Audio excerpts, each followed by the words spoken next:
Okay, right now what we're doing is we're here at the office, the main base of our command center. Which you see the cameras. Exactly. And hopefully we have seen some things that we can and cannot explain. Like for one of the cameras, actually. Point at it. This, apparently Jeremy's seeing a figure out there looking out and then look back in. So hopefully he'll see whatever he saw. But for my experience, as you can see, that slowly went there and right there, I don't know why that's on. But it's just been, a very long night. Yeah. So, tell them what we're going to do with the cameras. Pretty much with the cameras and everything, we're going to leave it running all night. We've been at this investigation for 2 hours and 10 minutes now. One of our shortest ones. And right now I am getting ready to check out all the pictures. Alright, well, so while you're doing that, I guess I'll ask you a few questions. Sure.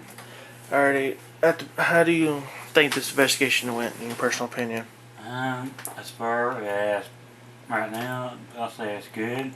Good. Because we got a lot of evidence and makes me that much more eager to review them. Because this was merely just supposed to be a test run, not hoping to get nothing big. Exactly, and even before that test run, that whole thing itself was kind of unique because we have a lot of noises, we have a lot of apparitions. Alrighty, at the end of the investigation, while we were videotaping, we heard what we believe was growling, which that led to us provoking. I want to explain to a few of the people about provoking. Was that like what will it do, and like what would we hope for it to accomplish? It can sometimes anger them into submission, making them want to talk, and then so actually at the time it works. And once again, an orb right there, and you can definitely tell that's an orb. I mean, it could be a dust because it's reflecting off the shadow. I think it might be. Alright, back to provocations. But provoking is sometimes useful. This is one of the pictures we took earlier throughout the night. A black mist and a black shadow that we had no idea where it came from, but that's what we've been seeing all night. Yep. Dude. What? What exactly is that? What exactly is what? It looks like a doorknob and the shadow under the doorknob. Right? Yeah. For the viewers, I'm trying to get y'all at least a decent view of it. Don't know if you can really tell because I can't on the camera. And hopefully if y'all can, if y'all think y'all see what it is, why don't y'all comment and review. Alrighty. What are some do's and don'ts for provoking? Don't provoke, List the top fives. Making a top five. Yeah, Top five. I'll let you do it since you're usually in that area anyways. Alrighty, the top five and the top five do's in provoking. Alright, here are pretty much the top fives and the do's of provoking. Number 5. Know what you're provoking. Which means is do some research on the history of the house where you're investigating at, so you know of some stuff that you're up against. Shut up, DJ. You're supposed to act professional. Number 4. Know why you're provoking.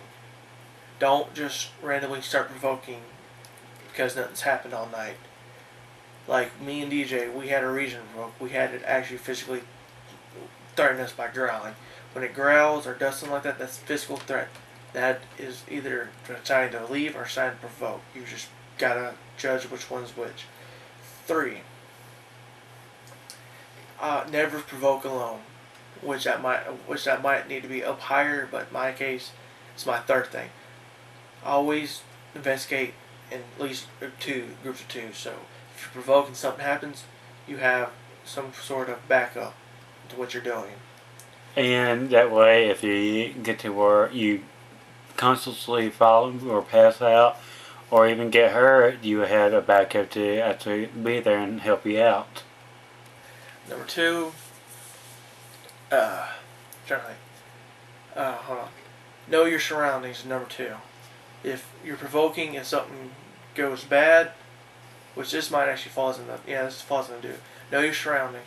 Know where you can leave if something goes very bad.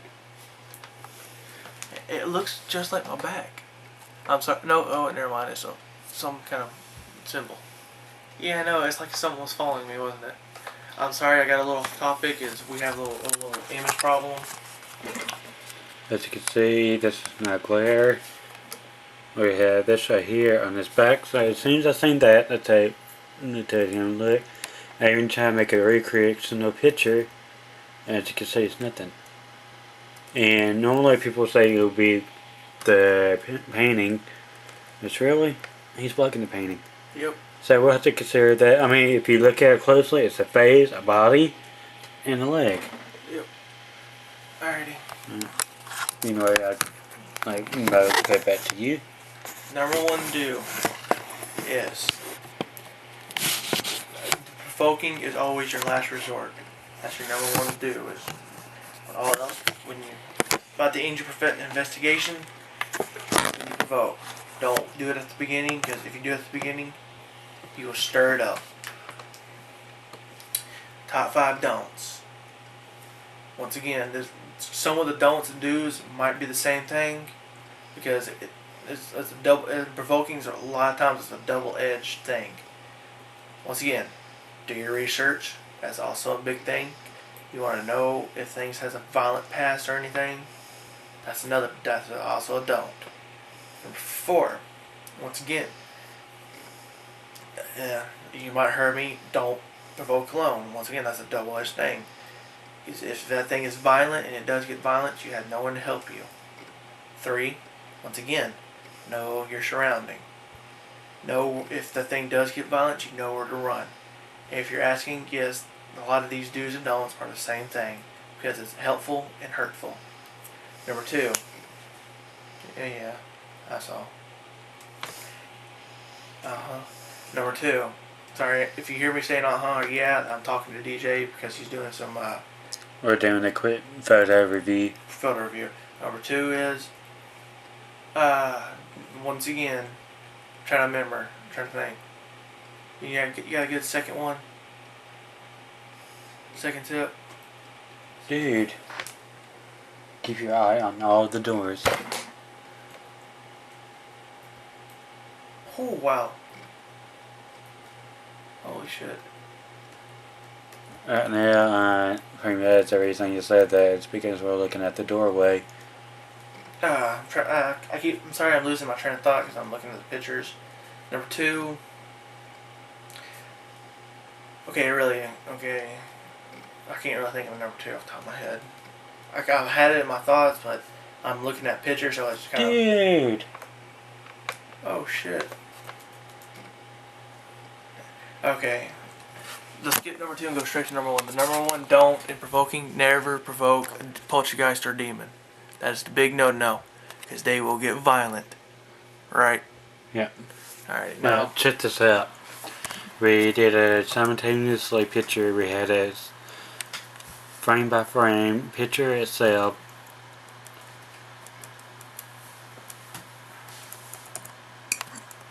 A lot of time people say, oh, whatever, but look. It appeared, moved down. It appeared, moved down, and disappeared. I was gonna go back on me being camera. Yeah, cool. Because I'm comfortable. Alright. Let's use the picture you just saw. Alrighty, well, I am cutting close on my time to. Oh, that's my hole in my shirt. See? Look. Okay. Hole in my shirt. Okay. Alright, because we're closing in on time for me to head out because I have work to do in a few hours. Alright, any closing thoughts on the picture we just saw? Just wow. Wow. This was supposed to be our test run, but apparently it turned into a full-fledged ghost hunt. I am the cameraman, Jeremy Hudson. This is lead investigator, Danny Morton. Signing off. Thanks for watching, and good night.